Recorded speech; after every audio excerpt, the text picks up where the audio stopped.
బాబు ఉలిక్కిపడ్డాడు.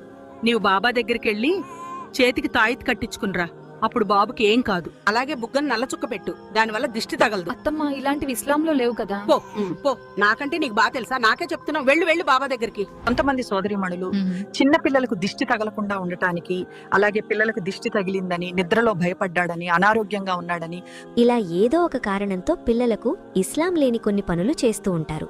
ఇలాంటి మూఢనమ్మకాలు లేదా అంధవిశ్వాసాలకు ఇస్లాంలో ఎటువంటి స్థానం లేదు. కొంతమంది ముస్లింలు ఇది చిన్న విషయం అనుకుంటారు, కానీ ఇది ఎంత పాపం మీకు తెలుసా? హజ్రత్ ఈసా బిన్ అబీ లైలా రదియల్లాహు అన్హు ఇలా తెలియజేశారు. నేనొకరోజు అబ్దుల్లాహ్ బిన్ ఉకైమ్ గారిని పరామర్శించడానికి వెళ్లాను. ఆయన శరీరాన్ని చూస్తే జ్వరంతో ఎర్రబడిపోయింది. అది చూసి నేను, ఏదైనా తావీజు వేసుకోవచ్చుగా అని అన్నాను.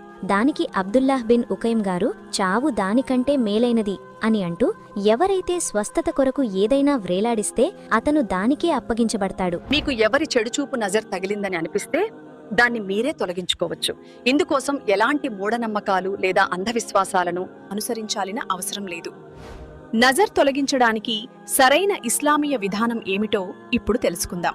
రాత్రి నిద్రపోయే ముందు సూరహ్ ఇఖ్లాస్, సూరహ్ ఫలక్, సూరహ్ నాస్ ప్రతి సూరాను 3 సార్లు చదివి మీ మీద ఊదాలి. ఇది ప్రవక్త ముహమ్మద్ సల్లల్లాహు అలైహి వసల్లం వారి సున్నత్. ఇలా చెయ్యడం వల్ల అన్ని రకాల చెడుచూపులు, చెడు ప్రభావాలు మరియు కాలాజాదు, మాంత్రిక శక్తుల నుండి రక్షణ లభిస్తుంది.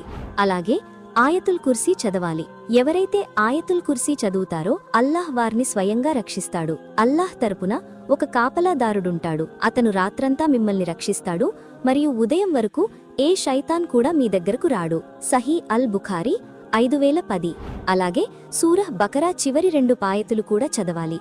ఏ ఇంటిలోనైతే సూరహ్ బకరా చదవబడుతుందో ఆ ఇంటిలో శైతాన్ నిలవలేడు. నజర్ తొలగించడానికి ప్రత్యేకమైన ఒక దువా కూడా ఉంది. దాన్ని మీరు చదవవచ్చు. ఇది దైవ ప్రవక్త వారు తన మనవళ్లు అయిన అల్ హసన్ మరియు అల్ హుసైన్లను దుష్టశక్తుల నుండి రక్షించమని ప్రార్థించిన దువా. ఔదు బి కలిమాతిల్లాహి తామ్మతి మిన్ కుల్లీ శైతానిన్ వహామ్మహ్ వ మిన్ కుల్లీ ఐనిన్ లామ్మహ్. దీని అర్థమేమిటంటే, ఓ అల్లా, నీ పరిపూర్ణ వాక్యాల ద్వారా ప్రతి దయ్యం నుండి, విషపూరిత కీటకాల నుండి, ప్రతి చెడు, హానికరమైన, అసూయపడే కన్ను నుండి నేను రక్షణ కోరుకుంటున్నాను. సహీ అల్ బుఖారీ 3371. కాబట్టి మిత్రులారా, అల్లాహ్ అనుమతి లేకుండా ఏదీ మీకు హాని చెయ్యలేదు. అల్లాహ్ ప్రతి రకమైన చెడు మనుషుల కంటే, శైతాన్ల కంటే, జిన్నుల కంటే అత్యంత శక్తివంతుడు. ఆయనే నిజమైన రక్షకుడు. ఆయనే మీకు సంపూర్ణ రక్షణ